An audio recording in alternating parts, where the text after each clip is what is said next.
Hello, everyone. This is Carol Dimitrov with OPA Community Outreach, and today I'm pleased to have Alexandra Karacostas with Wisdom Astrology, and she's going to be talking about Uranus and Taurus, spirit meets matter. And it's a big deal. We have all been talking about it, but what does it mean for you? Alexandra will be presenting this presentation to explore the ingress of Uranus and Taurus and Uranus's transits through the 12 houses. It will also address aspects to the corresponding rulers and the signs associated with each house. We thank Alexandra for joining us in this astro-educational discussion as she shares her insights and analysis of the Uranian influences present in our lives today. And for those of you that are not familiar with Alexandra, she has been a full-time professional astrologer based in Northern California, an avid astrology student since 1975. She's practiced professionally since 1984. She teaches, lectures nationally and abroad, and serves as an international clientele. Alexandra has served on the board of directors for the Organization of Professional Astrology, OPA, and has done an amazing job since from 2007 to 2018 and is a certified peer group leader for OPA. She is a co-editor of the ISAR Journal and has organized many astrology conferences through the years. Since 1989, she has written articles for numerous publications and is a regular contributor to the Mountain Astrologer magazine. Alexandra also leads small, specialized tours to her beloved Greece.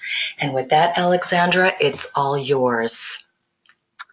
Oh, thank you. Thank you so much, Carol, for that nice welcome, and thank you all for being here. In this 1 hour talk, my hope is to share with you just a little bit of information. I'm sure some of it you've heard many times before, but at the same time, I think repetition is worth it. And furthermore, I really would like to engage you guys in some dialogue. So if you have questions, definitely ask. If I can't respond right away, we'll save them towards the latter part of our discussion. But I sort of have a simple, because I like simple. Taurus likes simple. Uranus does not like simple. I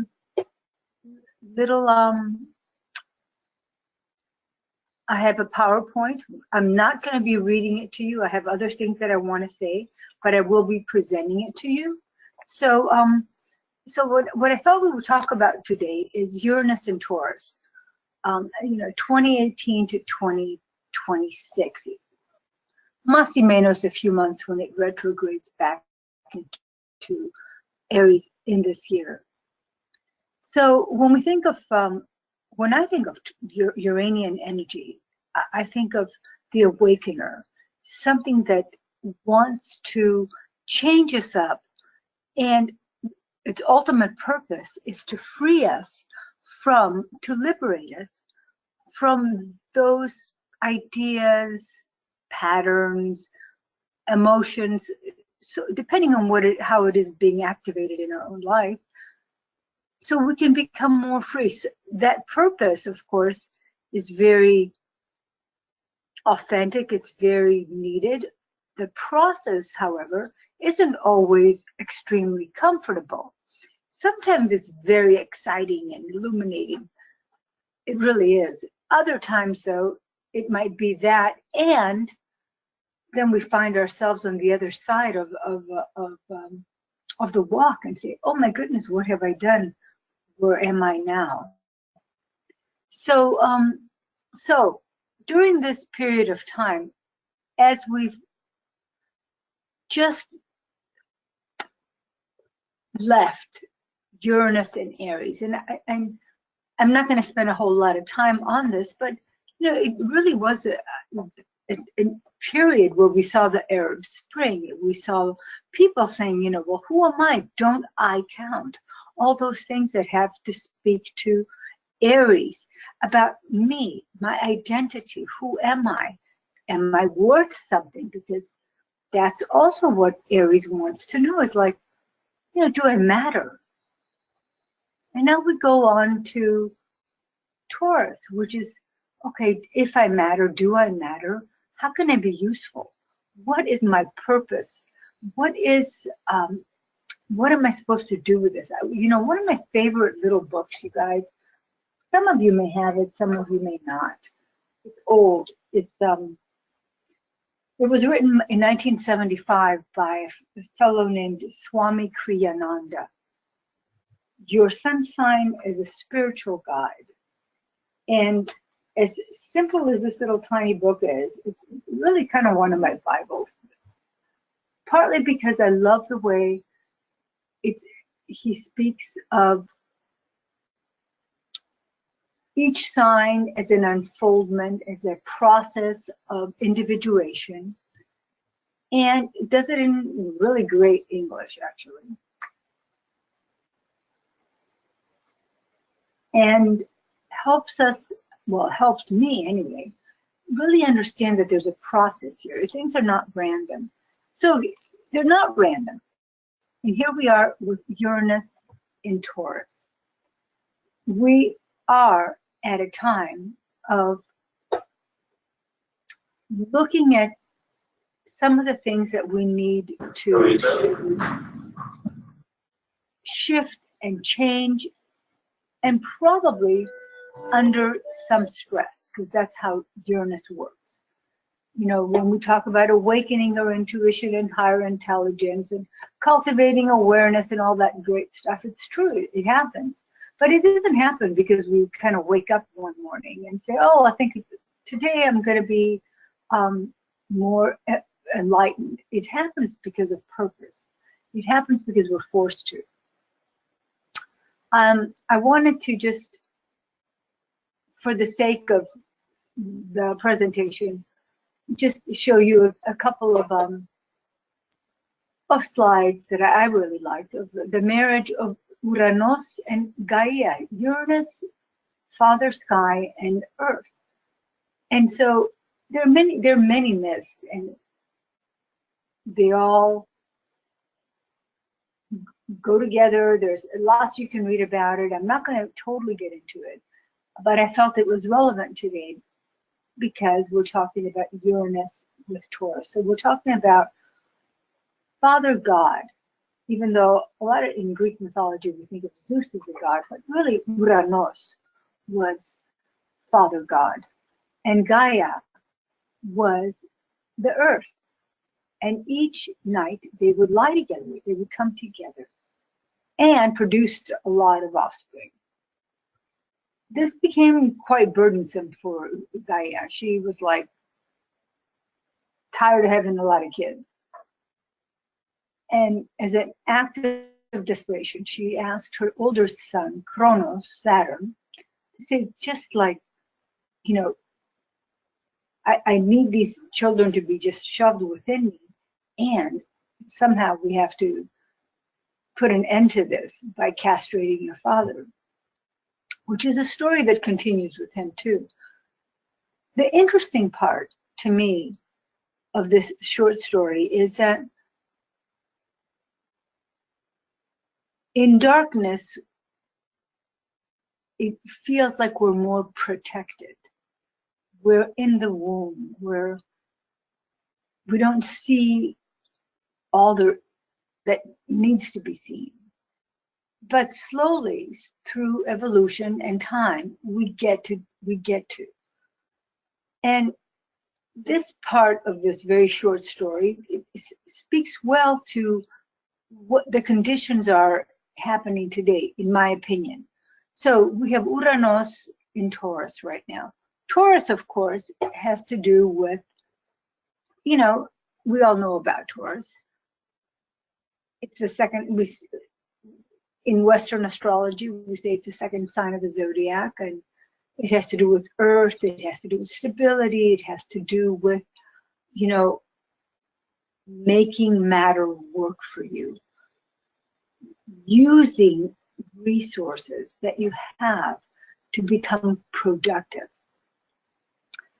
and having satisfaction from knowing that you have solid firm ground beneath your feet.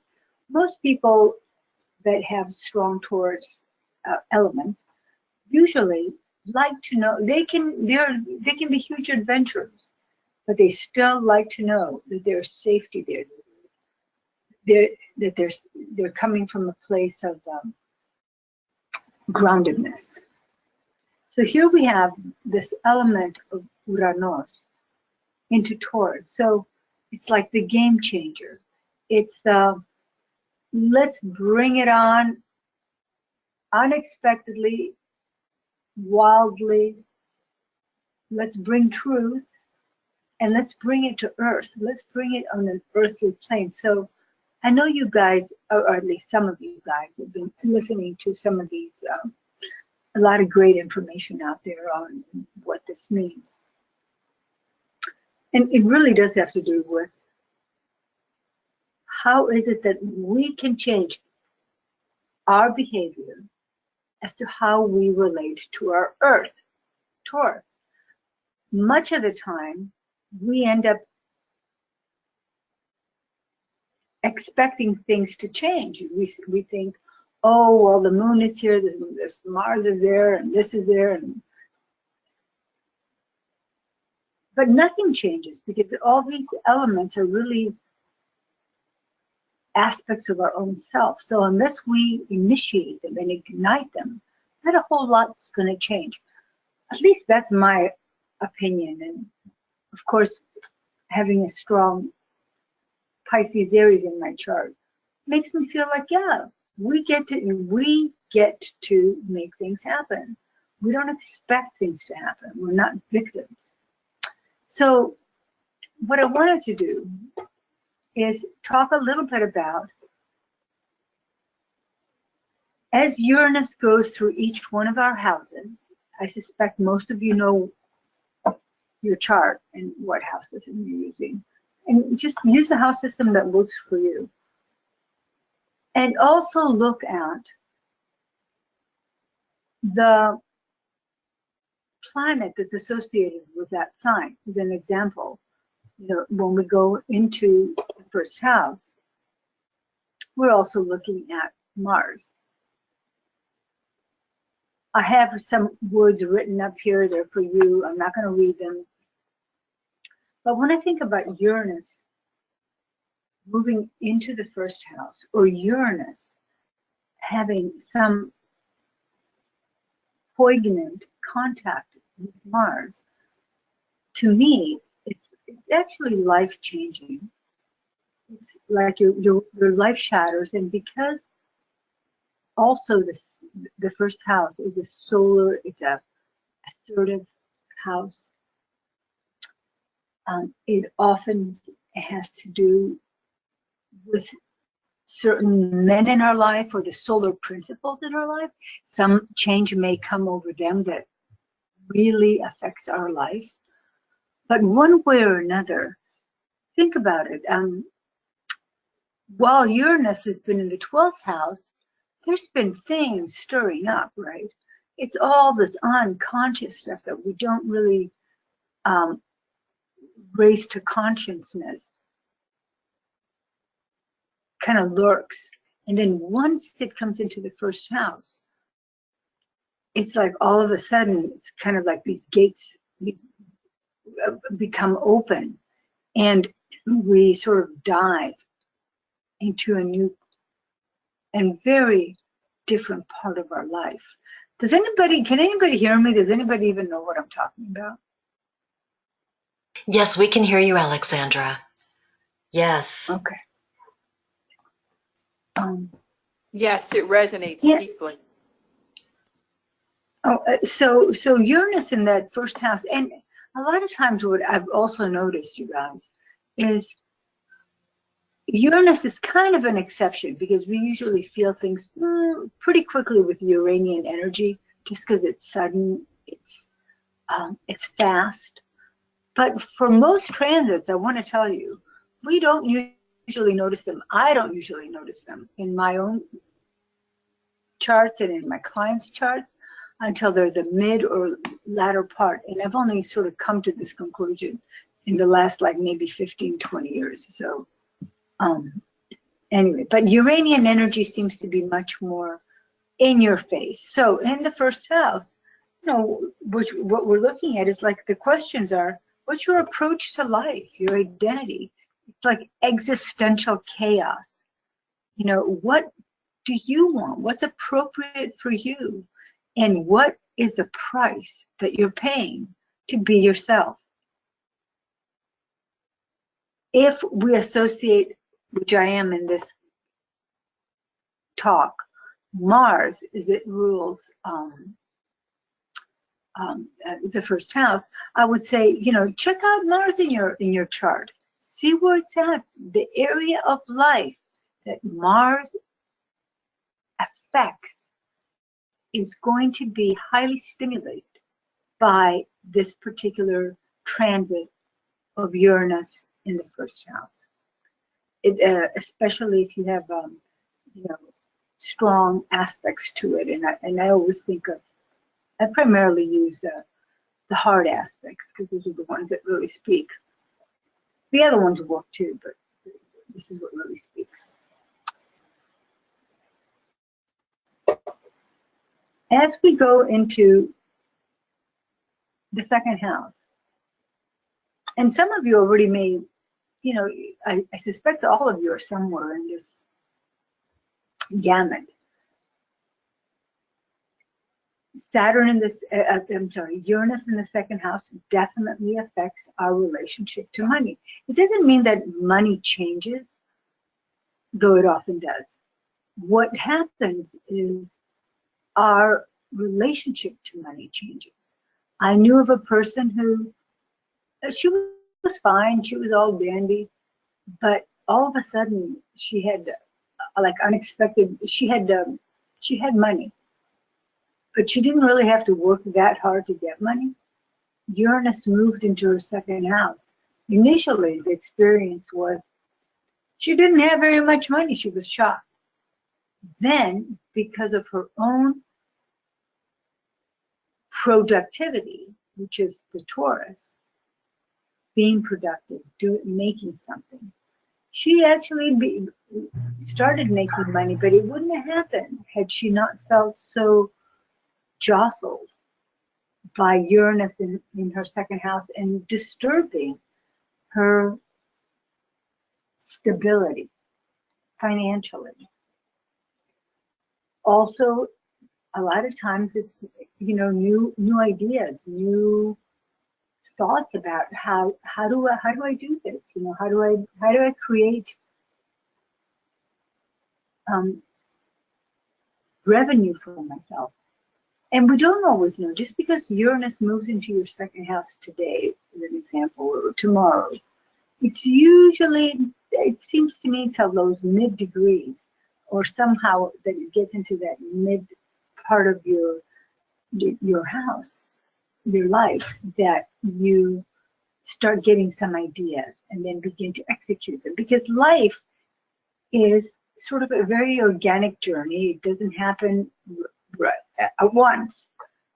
Sometimes things do, you know, when we have accidents and so forth. But as a general rule, I know as an astrologer, as a consulting astrologer, people come to us and they want to know, when is this going to happen now? It's like, wait a second. This is like a process that's been happening for a while.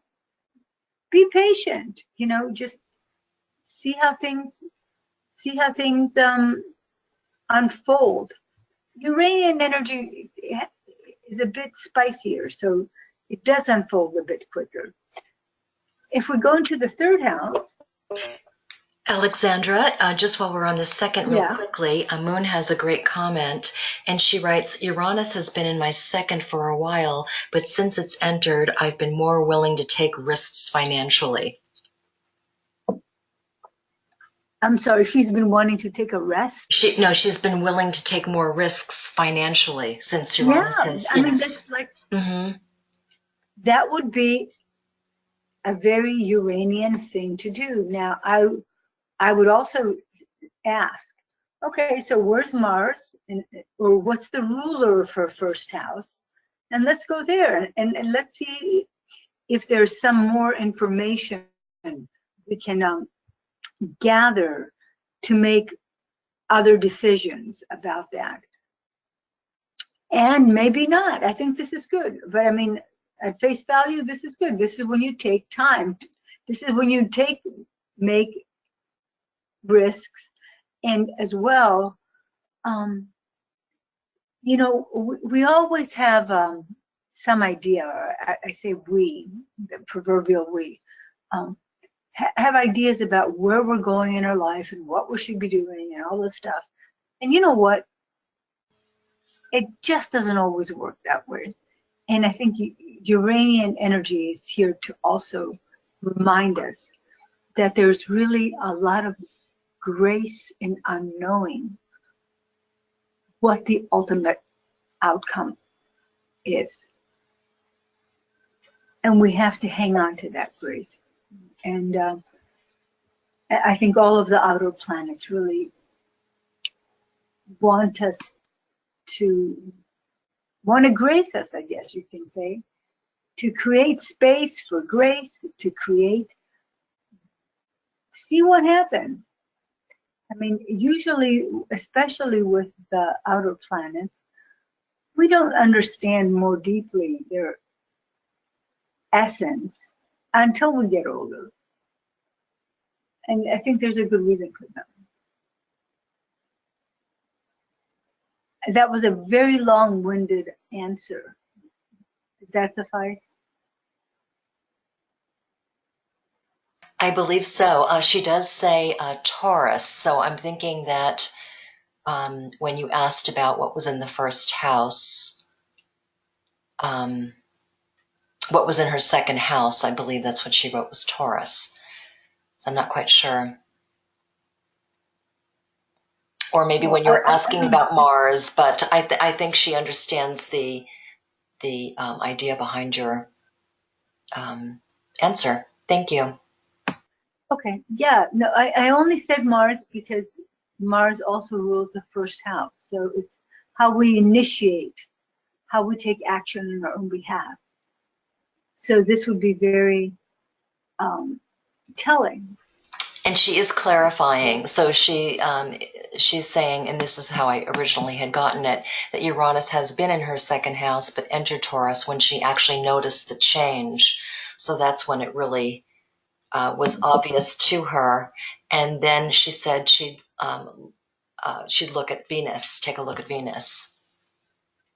Mm-hmm. Oh yeah, absolutely. Look at Venus too, of course. We're getting to Venus, but yes, absolutely, because Venus rules Taurus, absolutely. And I'll talk more about that, but as you can all see, this is, you know, it's multi-dimensional. There's so many layers to this wonderful language that we have in astrology. So I'm going to I think the third. I don't know. I don't know if any of you have had Uranus come into your third house or aspect to your Mercury in the recent years, but it can be pretty mind-blowing. What happens, I think, is that perceptions change very quickly. You know, and they change because what is our own experience telling us? It doesn't change because we just read something or became enlightened due to some books we just finished. It's really our own day-to-day life. A lot of times, you know, things in our immediate environment, of course, relatives, siblings play a part in this. And what I want to say is also, it's important to trust our insights, even if they don't make sense to us at the moment.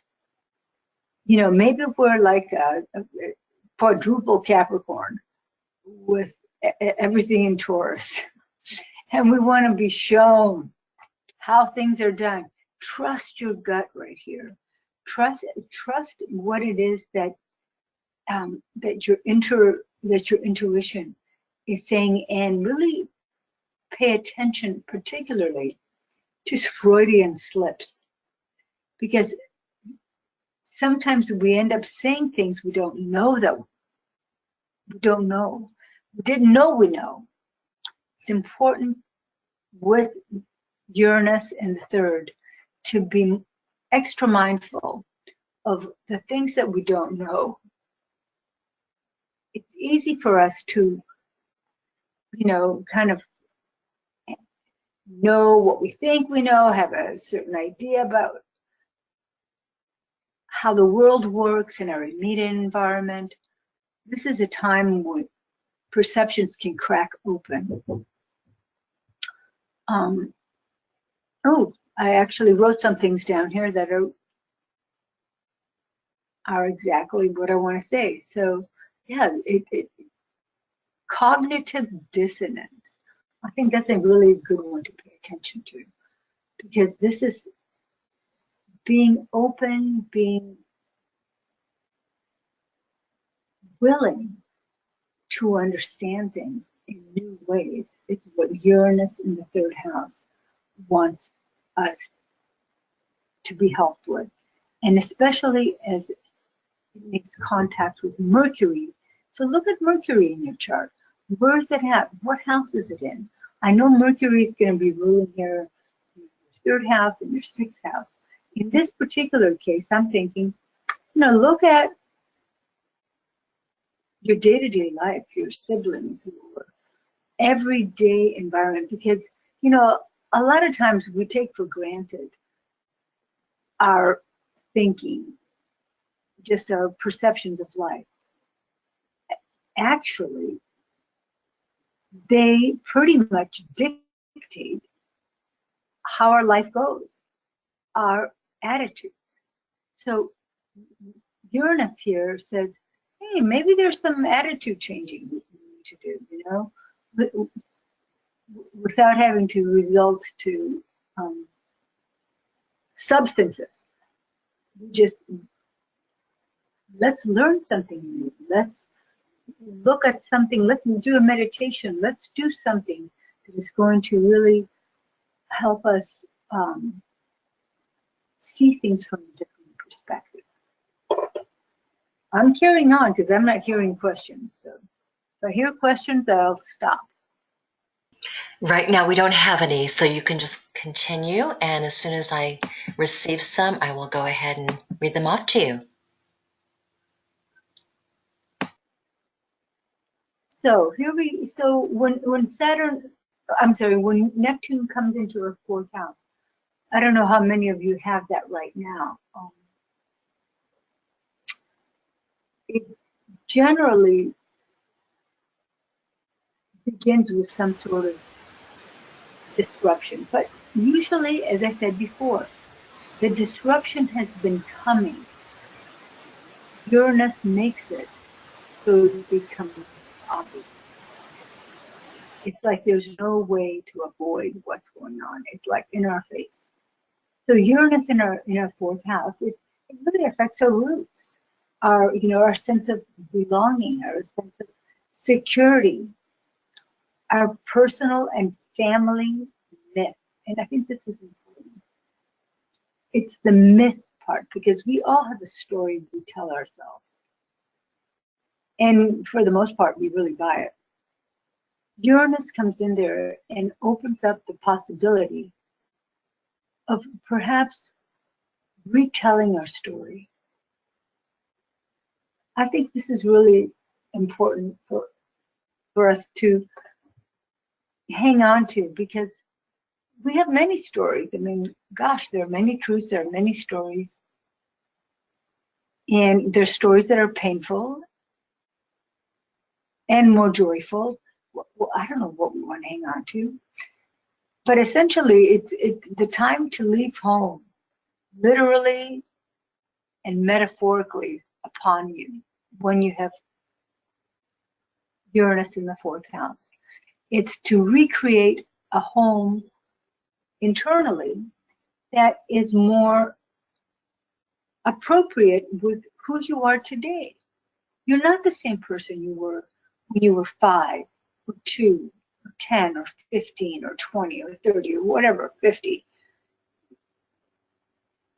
We're somebody else today. So when Uranus comes at that time in our life into our fourth house, it's an invitation to, I suppose, grow up again, regrow ourselves, and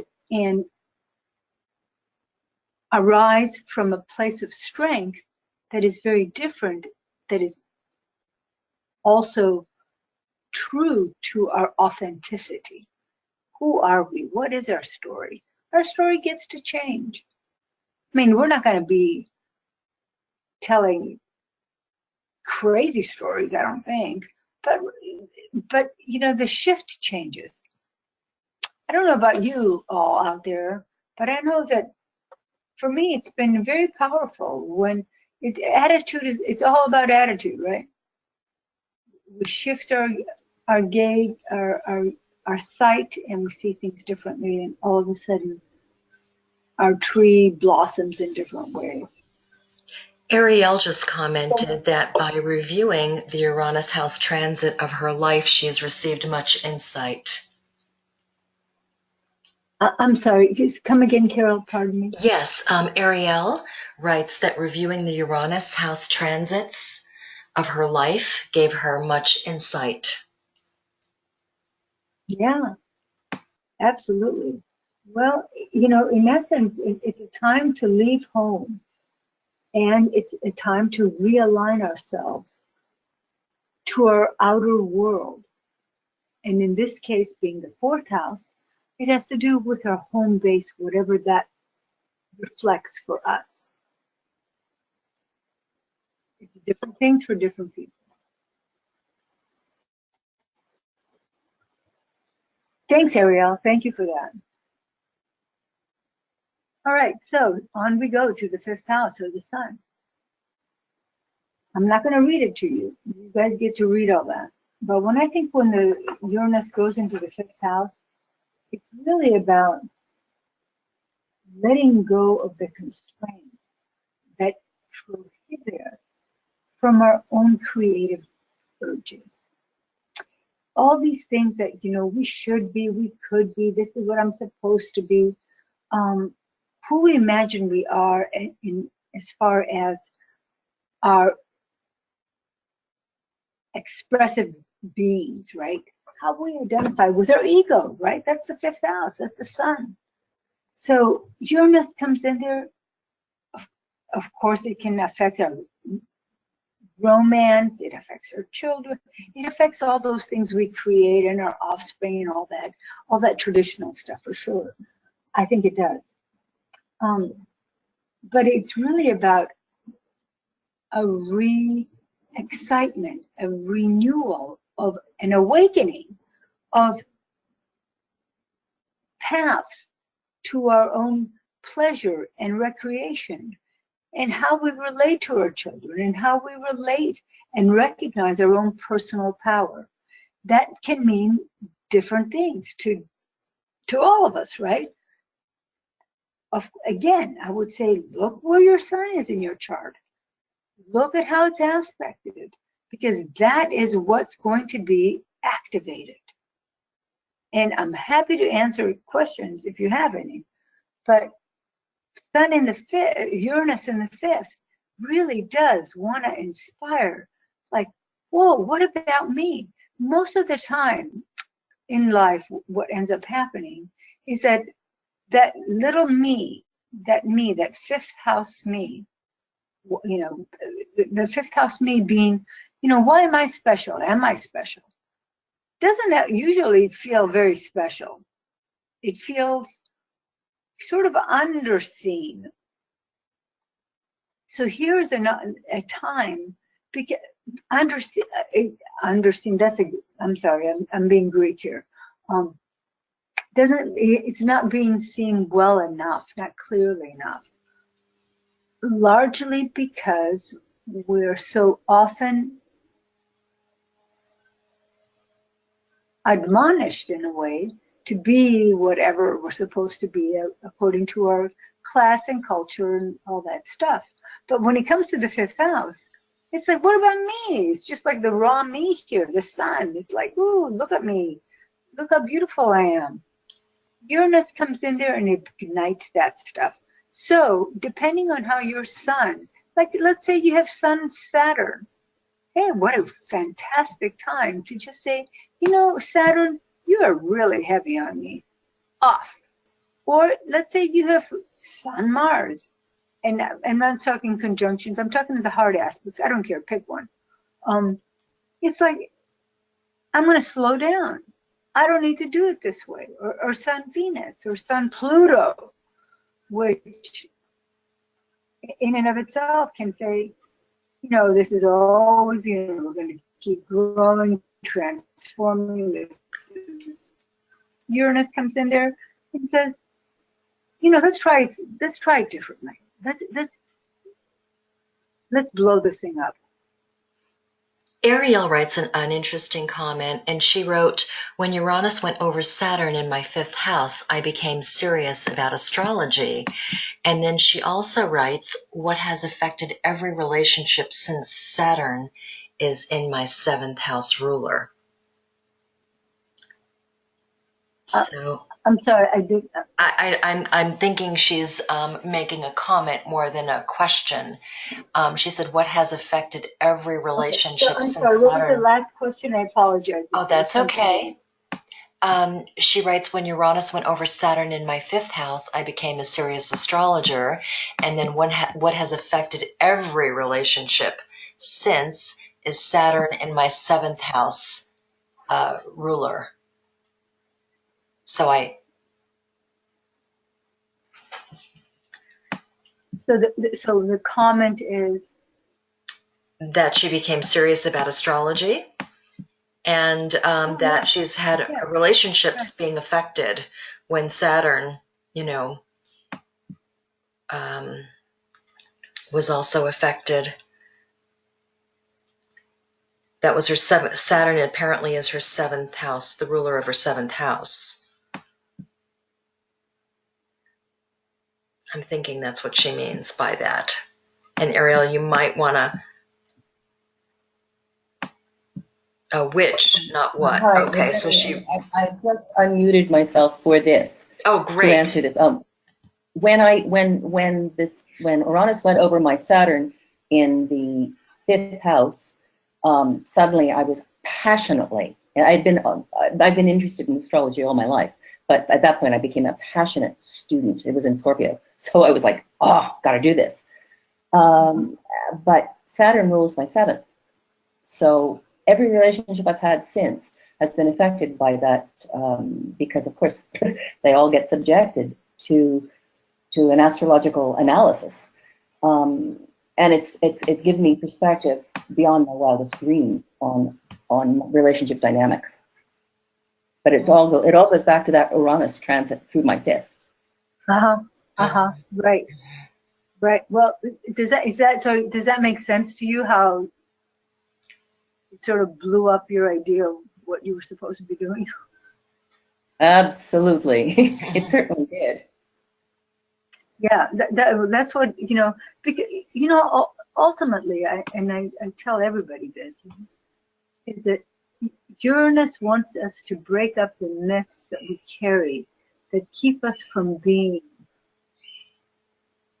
ourselves, our authentic self. You know, and I have a problem sometimes. Oh, authentic, what is it? What the crap does that mean? Well, it's like, to be authentic means just to be you and to feel good about you. To just be you. I mean, it sounds like the easiest thing on the planet, but it's not. Especially if you've got strong Saturn in your chart. Anyway, I appreciate you sharing. Thanks. Yes, thank you, Ariel. And now I see that she wrote which, not what. So that was why I was reading it a little more difficultly.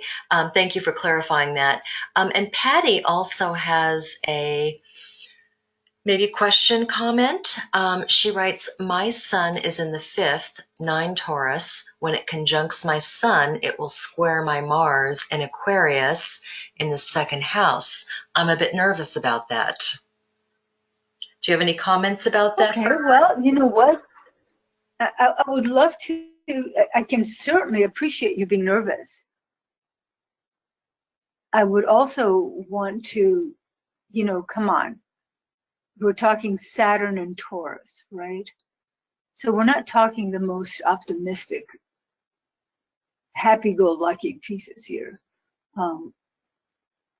You're already wondering how things are going to go bad. Maybe you're not. I hope I'm wrong. I'm thinking that this is what an incredible invitation to really allow yourself the things that you're imagining that are possible to really occur, that have to do with your creativity and your resource base. And there's something there that keeps, I don't know, I don't even know you. I'm on the other side of the planet here. But I'm thinking you're afraid to stop what you're doing because it's secure, and yet there's something that's really cool, that's exciting you. And Uranus wants to say, have a word with you. And it's going to be a good word. And you have to have faith. And it's going to go well. But, you know, I think it was Thich Nhat Hanh that said, you know, if you let go a little, you get a little. If you go some, you get some. And if you let go completely, you get it all. Something like that. I hope I didn't make you angry. I'm not seeing any. Let me just scale down here. Patty says thank you. So I think she gets that, what you're communicating to her. I have a few more questions, but I'm just going to ask one right now because we are 20 minutes out from ending our program, and I know you're only in the 5th house, so I know you need to get through this presentation. Yes, I have about 20 minutes worth, yeah. Okay, so I'll ask one more question, and then if we have a little time afterwards, maybe we can go back and review some of these. Yes. Would that be great? Yes. Robert writes, transiting Uranus is now in my 4th house, reactivating my natal T-cross of Moon square Uranus opposing Neptune. With the development of patience, and he writes in parentheses, I think before I act, especially in the area of moving, relocation of home, would it be wise to wait for transiting Uranus to leave my natal T-square before moving to a new home? Thanks. Oh, thank you for asking that. I must say, as a mother, I'd like to give you one advice, but as an astrologer, I'll have to give you another one. The fact that you have Uranus there, setting off that T-square, suggests to me that no matter how much you want things to be settled at this time, they're not. So I would really embody, take on, do your meditation, stay present as much as you can. But no, these are not conditions that even if you try to force them to be stable, they're not going to be stable. All you can do is try to be more stable within yourself, because your exterior world is not likely going to reflect it during this period. So I don't know if that helps, but that's all I got to give you.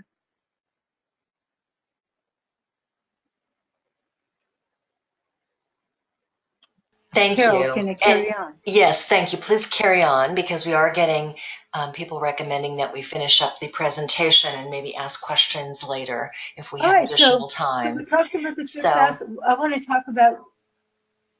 Let's carry on into the 6th house. Oh my Lord, I can get hung up here myself.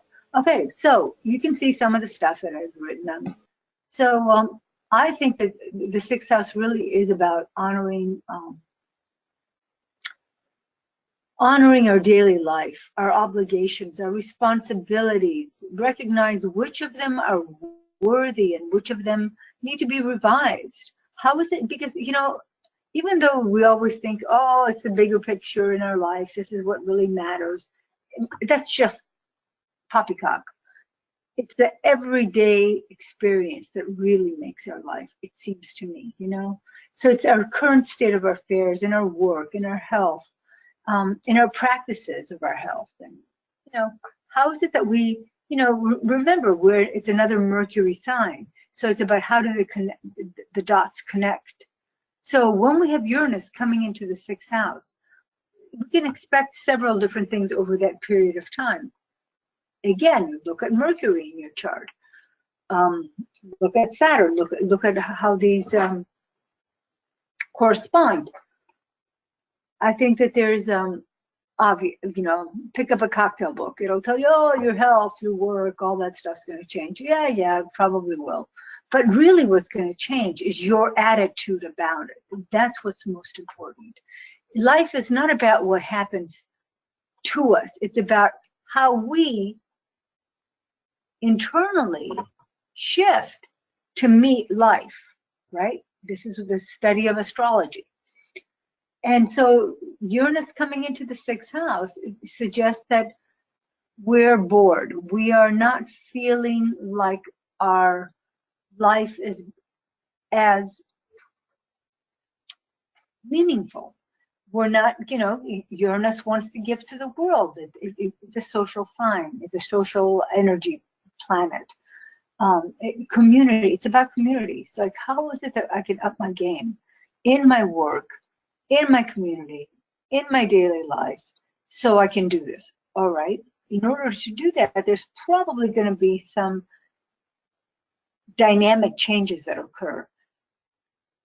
Depending on your situation, depending on other aspects of your horoscope, as I mentioned, Mercury specifically, there's going to be some changes there. A lot of times people will just say, you know, I don't want to be doing what I'm doing. I want a new course. I want to do it differently. I want to, maybe I won't change it entirely, but the purpose of that I'm doing this for has got to be, it has got to shift. You know, they say too, it's about pets and relationship to pets. Personally, I'm not a pet person. I don't have a whole lot to say about that, but I have witnessed where people have decided, I mean, I know two people that they made their new job. They were in their late 50s. They made their job like caring for animals. And that was when Uranus was going through the sixth house. So Uranus in the sixth house can be that, but it can, again, really be about developing, honing your craftsmanship, improving what you do, whatever it is, making it better, taking it on to a new level. In the seventh house, and this is always, and you know, it seems to come up more often than not, but I know that they all come up about the same time. Uranus in the seventh house is, you know, traditionally we say, oh, you know, relationships will change. I mean, you look at a cocktail book, oh, your friendships will change, relationships will change, the way you deal with them, and so forth. And that's partly true. It has to do with Venus. You know, Venus rules the natural ruler. So it has to do with the things that we appreciate, the things that bring security to our life. Unlike Taurus, which has to do with material security, it has to do with the security of partnership, the security of having a hand to hold. And in the seventh house, it's about redoing our deal with others. We redo our deal. Sometimes it appears as though other people seem to make those changes, but really it's us. I mean, if we look inside, if we really are reflective. We see that it's within ourselves that we're bored, things are not, we need to shake things up a little bit. And it requires a lot more honesty, authenticity, really speaking our truth. And speaking our truth sometimes doesn't, we believe we don't get what we want when we speak our truth, because we often feel like, hey, if I actually said what I really want or need, I'd be kicked out of here. I'd be out of here. And that's just not, well, maybe it is the case, I don't know. But you know what, who cares? There are better places for us to be if that place isn't the right one. I really believe this, you guys. I say it from experience. So in the 7th house and with Venus, it's about how do we redo our relationships so that they're more authentic? How is it that we can be more real, have a better time in the contacts that we do engage in, be more true, be more effective, be more have a partnership? It definitely has to do with business contracts, of course. With any kind of new business, I would say give it time. If you have Uranus in your 7th house right now, coming in, someone proposes you some business deal, I would say give it a minute. Just check it out. Don't be so quick with Uranian stuff. Unless anyone has questions, I'm going to the 8th house. Well, this is it's always an important element. Some of the important house, important area of life. Some areas of life seem to be more poignant or more lively, like the 1st, the 4th, the 5th, the 7th. We come to places like the 8th, and it's definitely more subdued, but equally powerful. Here is where the psychic depths emerge. This is where, oh my God, all that stuff that just kind of lies on the bottom, we don't really talk about it, is extremely powerful in our life because we don't talk about it. By talking about things, we free them. It's all those things we don't talk about that hold us hostage, right? And that's part of the 8th house. Our fears, our desires, and hungers, and the ones we know we have and don't know we have, and all of the unintegrated dimensions of our own psyche. They all come into view here. It's our shadow work. Our morals, family systems, social taboos, personal taboos. We all have them. So Uranus comes here and says, okay, let's rattle this up a little bit. What's your truth? What is your truth? What do you believe? What do you want? Let's see how we can incorporate this to be a healthy part of your life. That's what it really wants. Through it, of course, comes transcendence and regeneration. It comes,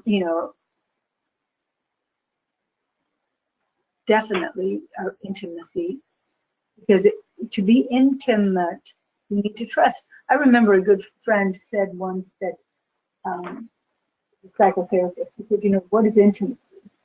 If we break down that word, it's into, which is about allowing others to see us, having trust. That's the 8th house. So there's a rebirth of many sorts that come from Uranus coming in, entering and spending time in the 8th house. It's a coming of age for ourselves. All right, number 9. I'm carrying on unless you guys have a question. Uranus in the ninth actually works pretty well because, you know, Uranus wants truth. You know, we say it's a higher octave of Mercury. You know, Mercury wants information. Uranus wants knowledge and how to connect the dots even on a grander scale. But it's also about shifts in our core belief system. Here we would also look at any kind of relationship that Uranus might be making to your Jupiter in your chart and how Jupiter is aspected in your horoscope. You know, this makes changes in our reality, expanding our horizons, asking questions about our comfort zone and seeking the truth. What is our truth? You know, what keeps me from seeking, finding, living in my truth? You know, where am I getting stuck? What is my existential comfort zone? Of course, it has to do with publication. It has to do with writing, teaching, new ideas, bringing forth material that you have sat on and have been compiling, and this is the time to really bring it out there. It's, you know, in the third house, Uranus has to do with our perceptions and our attitudes, and in the ninth house, it has to do with what have we done with our perceptions and those attitudes? How is it that we can put them out there in the world? Again, look at how Jupiter is in your horoscope, because that's going to give you a clue as to this is how this is going to mostly manifest. Any questions? Alexandra, we have just a few minutes, so we're just going to try to get through all the houses before, and then if we can stay a little later, those that want to drop off can drop off, and maybe pick up later on the recording. Okay? Sure. Great, thank you. Okay, in the 10th house, well, that's kind of like the hat we wear in our community, right? Uranus over the, you know, a lot of times we expect like, oh, miraculous things going, Uranus over the 10th. And I think that it happens miraculously. Like, as I said before, not all things happen at our timeline, but it really is about who are we in the world. It's kind of like a rebirthing of sorts. It's about, you know, how we are seen, our marriage, our profession, how we look, re-examining our lifestyle. And, you know, some of us have just already gone through that phase where it's like, wait a second, I'm not that person I was before. I want to change that in my self-image. And it's not because Uranus went into the 10th house, but it has to do with Saturn-Uranus connections or whatever rules your 10th house and Uranus's aspect to it. I hope I'm not losing you.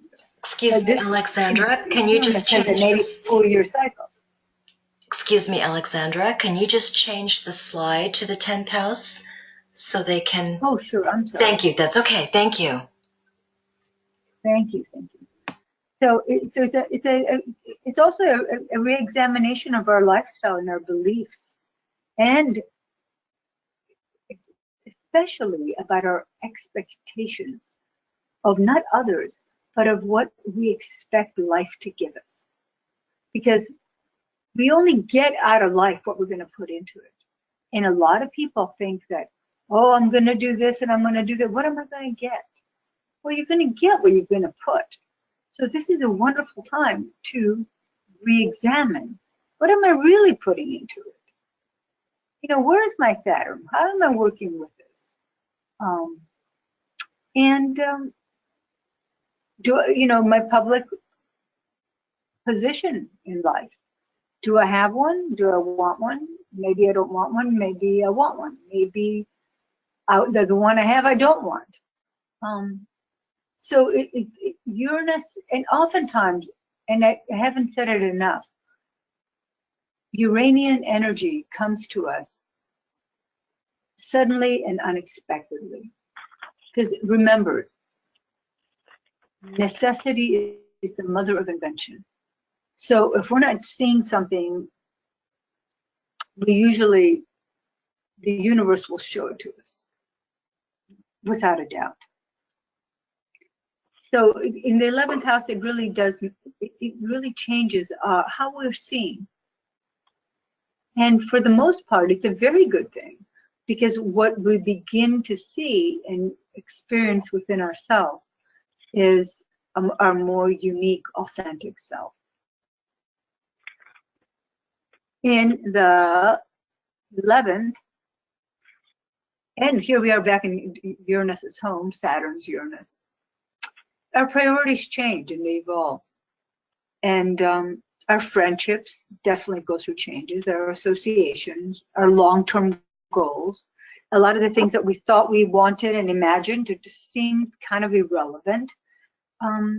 There seems to be sort of kind of coming to a closure of things, as those of us who know about the houses and the nature of life, since this is just a fundamental cycle. And our relationship, we might start new activities, new groups, we might end them. Many possibilities exist how we can approach Uranus in the 11th house, depending, of course, on where Uranus is. Let's pretend Uranus is in, I don't know, pick a spot. I don't know, your 4th house. Well, this is might be a time when activities you take on that are going to be from your home base, right? You might choose to do things, but let me think about this. Is that even realistic? Yeah, you could do it in one lifetime.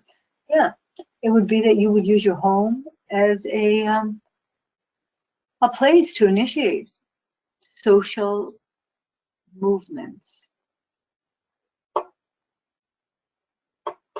And finally, but not last, is the 12th house, which is always kind of mysterious to a lot of us, and especially to those of us who have a lot of stuff in the 12th house or an aspect to Neptune. So Uranus goes into the 12th house. You know, this is kind of mysterious, you guys. When I was reading about it years ago, and then I had the opportunity to experience it, I'll give you the experience, because the reading said, oh, all these things, you know, will come to the surface that you couldn't recollect, and I don't know, it was a bunch of mumbo jumbo I didn't quite get. But really, what I found, it was about confronting our own revolutionary limitations created by our own attachment about who we are. So Uranus comes into the 12th and says, hey, wait a second, are you sure you're this person? Are you sure you're this person that you think that you are, your self-perception?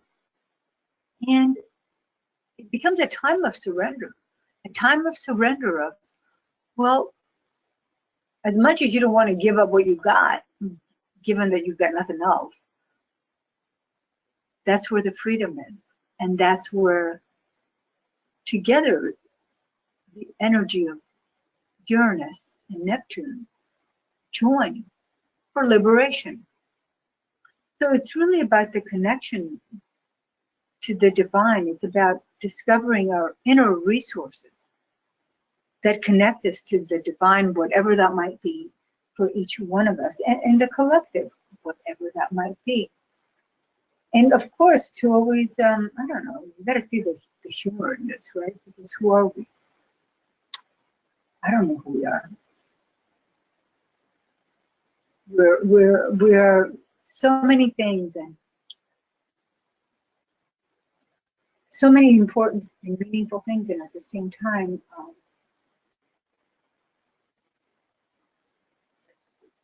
we're all just a part of a larger participatory organism.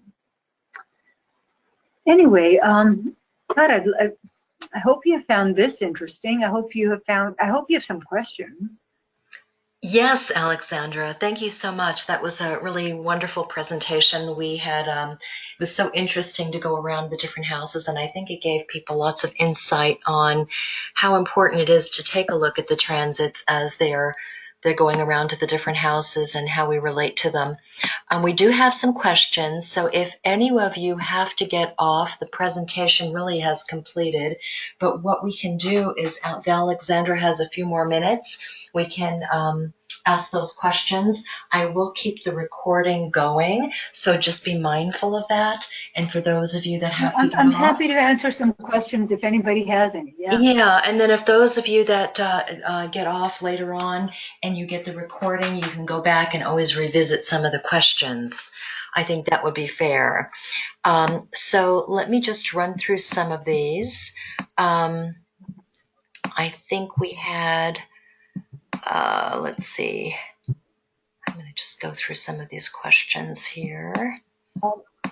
Everybody's Carol, saying, I'm just moving from my desk just for a quick second. okay, I'll be back in 30 seconds. okay. So Mike, I'm going to go ahead and open up your question if you're still on with us. Alexandra will be right back with us.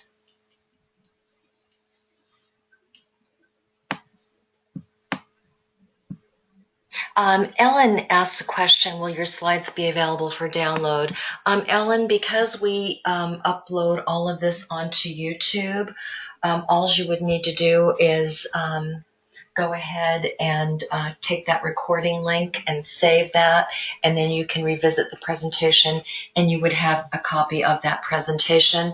If you just wanted to use the slides, you could go ahead and mute that, but again, this presentation should only be used for OPA members, so I want everyone to be mindful of that. Please do not share these presentations with others outside of OPA. That's why they will all have the link. So I thank you for that.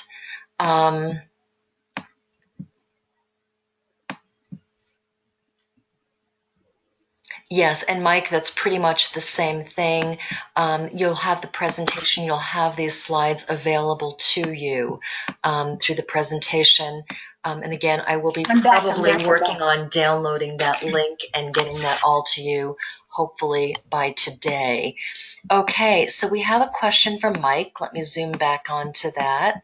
And Mike writes, what is your understanding of Uranus conjunct Mercury within 6 minutes in out of sign conjunction in 11th house Saturn, 5 degrees, also conjunct out of sign, and also conjunct point of fortune by 4 degrees in same sign?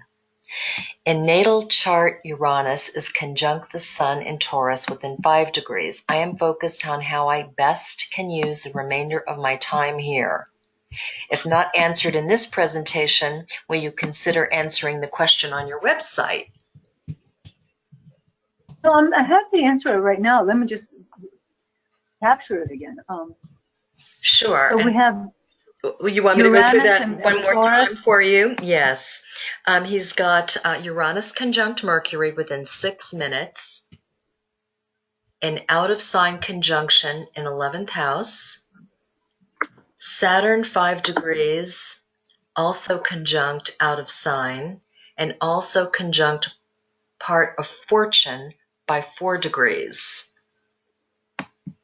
in the same sign. So we have Uranus and Conjunct Saturn Mercury. Uranus conjunct Mercury, and then Saturn also conjunct out of sign. Mike, do you want me to open up the mic for you? Are you able to speak, Mike? I'm going to see if I can.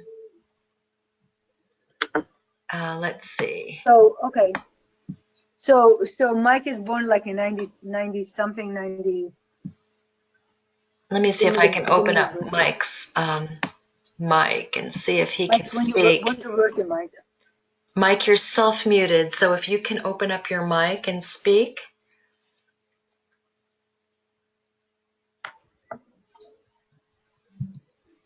I'm not hearing him come on. I think maybe that might be one that he can email you. Alexandra's email is on the OPA letter that you received today. It will also be on the recording link. I think that's something that Alexandra would have to maybe take time to take a quick look at.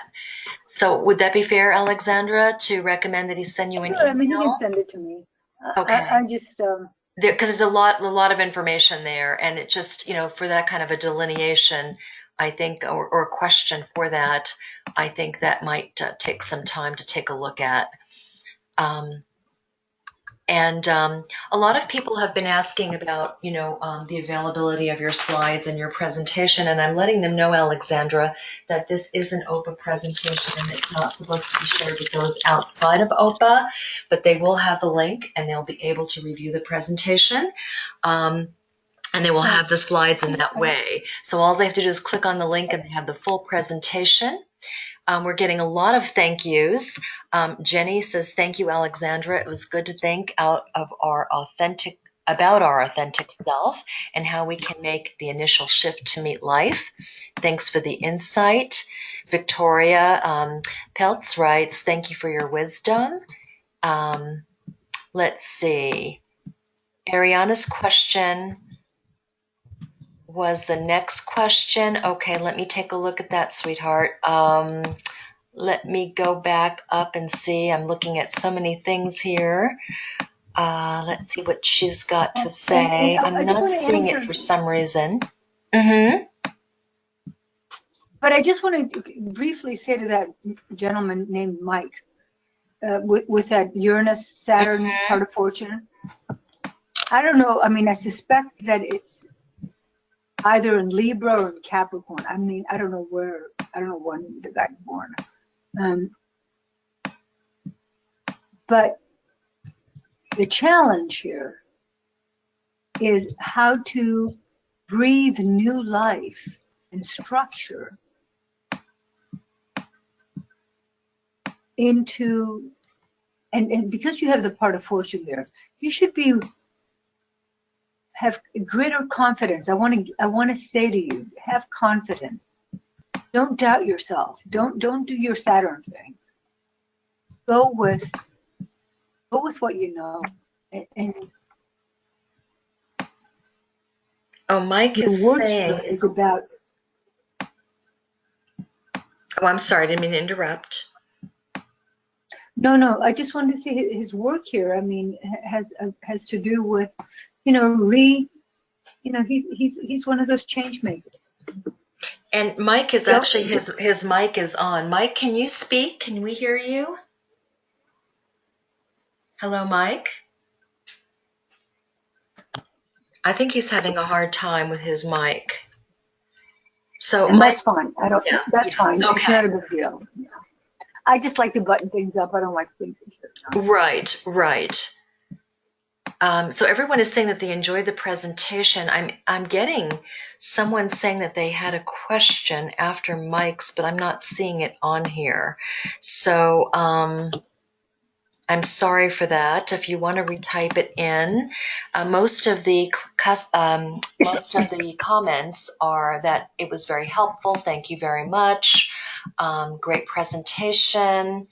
And then Charmaine does write, transiting Uranus currently on my south node in Mercury, squares my natal Uranus, crosses my ascendant in about 2 years.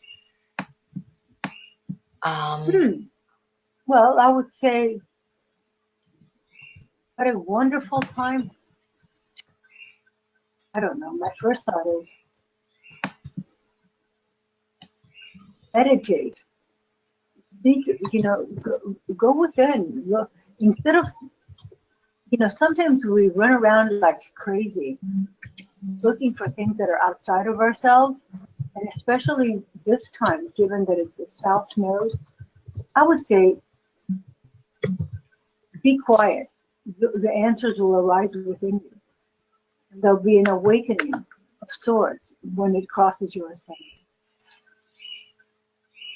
And then Carolyn Cornish writes, thank you, Alexandra. As Uranus crosses back and forth my ascendant, you shared some excellent information for me. So thank you for that nice comment, Carolyn.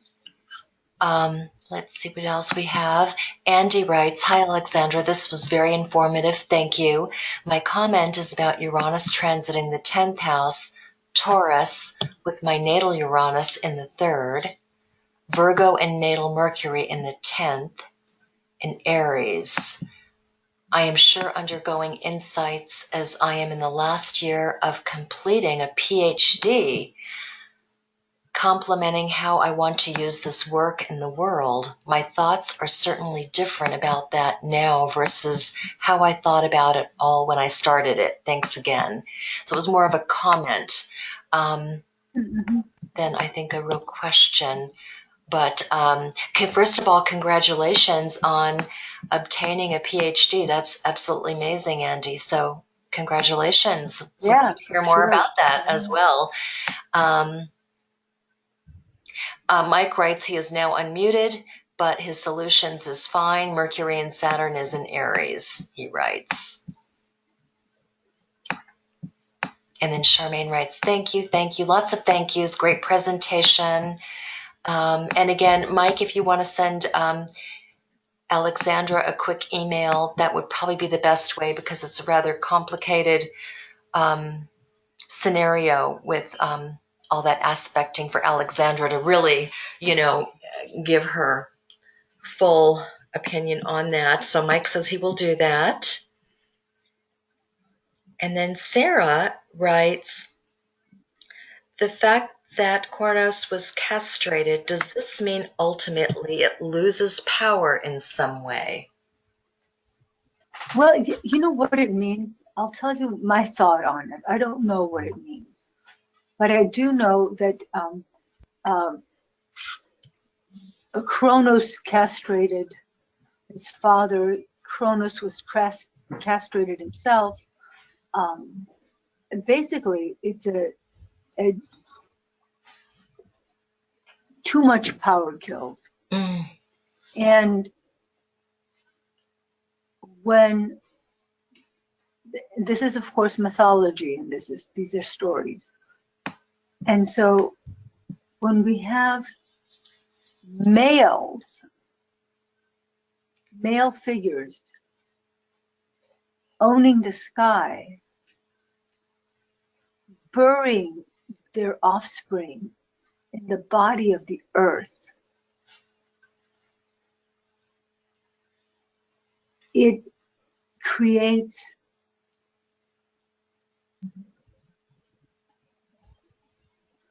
all this wisdom that cannot be expressed. It's what's the word? It's manipulating, and it's also subjugating.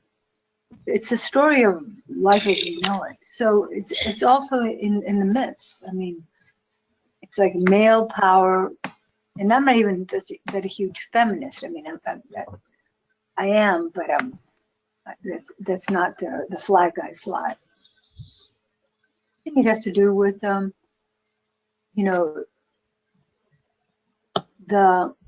balance of light and dark, because in the darkness was all the wisdom, right? And they kept shoving everything inside the dark. That's where all the wisdom is. Thank you.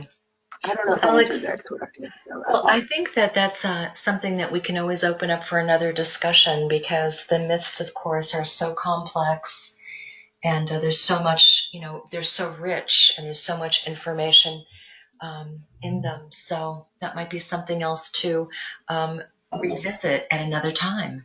Anyway, I'm sorry. And your question was, give it back to me. It was about the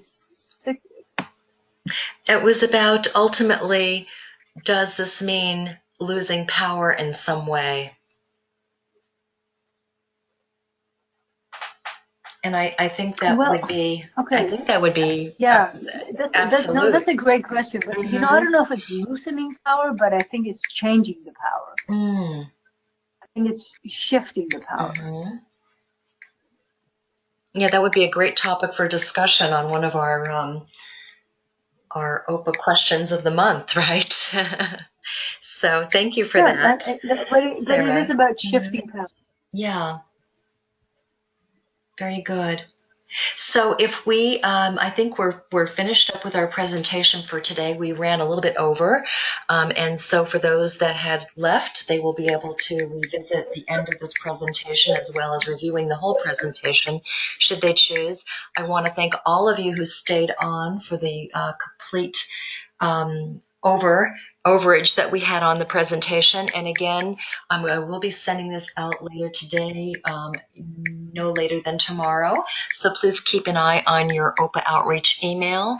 And I thank you all for joining us today. And Alexandra, thank you for the insightful and wonderful presentation. We really appreciate it. Have a great day, everyone. Cheryl, thank you all. It's my sincere pleasure to visit with you. I can't see you, but I really enjoyed my morning here with you. And I also wanted to remind everyone that we do have the iAstrologer coming up for, it's an open program specifically geared to helping us. About that, yes. So, it will be the first part, again, just to review that, is October 4th through 7th, which is about elevating your astrology practice. There'll be professional photo shoots, website and branding, software training, writing workshops. And then that second part is also the consulting skills, the peer group work. That will be October 8th through 10th, and that's in beautiful Tucson. And there will also be an option for astronomy for astrologers with Gemini Brett. So lots of great things, and all of these programs are steps to help support you in getting your OPA certification. Wait, there is also there's the peer group work that, of course, is a signature program, but Kay Taylor and myself, Alexandra, have developed a wonderful, we're calling it an integrative consulting skills program. I'm not going to be selling you on it here because it's already sold out. But it is a program that, you know, it would be worthy of your interest and time of spending time together, small groups, learning, enhancing our listening skills, really getting better acquainted with our biases and our prejudices, which aren't always fun. I didn't like it. Anyway, it's also going to be offered. As I said, I think the program is full, but the entire iAstrologer is something that, if you guys haven't considered it, do so. Yes, absolutely. And if you have already signed up for it, please be sure to contact us about your hotel reservations. That's really important to make sure that you've received your hotel reservations. And again, it'll be in beautiful Tucson. And again, the integrative consulting skills, peer group work, astronomy for astrologers, that all happens October 8th through 10th. And then part 1 is the practice, making your practice lucrative, and also the website and branding, software training, writing workshops, public speaking, all kinds of great things to elevate your astrology practice. So with that being said, Alexandra, thank you very much again, and look forward to connecting with all of you on the next OPA presentation. Have a great day, everyone. Thank you. Well, and thank by you, the way, thank you. Alexandra's information is wisdomastrology.com. And you can also send her an email if you want, and it's alexandrakaracostas@yahoo.com. Thanks again, Alexandra. Have a great day. Hey, namaste to all. Namaste, you guys. Thank you. Thank you. Bye-bye.